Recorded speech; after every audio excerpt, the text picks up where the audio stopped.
Kinabukasan, mabilis kumalat. Sa social media ang video ng pagsasalita ni Lina. Milyon-milyong tao ang nakapanood. Ang simpleng tindera mula sa bayan ng San Mahirap. Ngunit kasabay ng kanyang pagsikat ay ang pagdating ng panganib.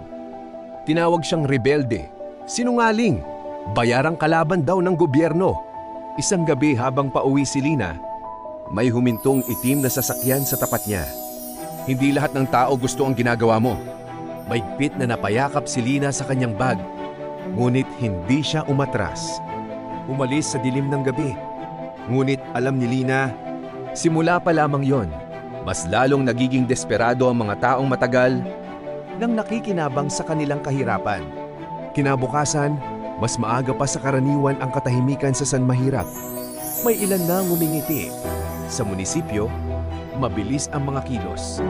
May mga pulong na sarado. May mga utos na hindi isinasa publiko. At sa unang pagkakataon sa mahabang panahon, hindi pera ang pangunahing usapan, kundi si Lina. Tanggalin ang impluensya niya sa mga tao. Malamig na sabi ng isang opisyal. Sa kabilang dulo ng bayan, si Lina ay nasa maliit nilang bahay. Katabi ang kanyang nakababatang kapatid. Tahimik niyang pinapakinggan ang balita sa lumang radyo, mga paninira, mga paratang, mga kasinungalingang pilit siyang binabalot.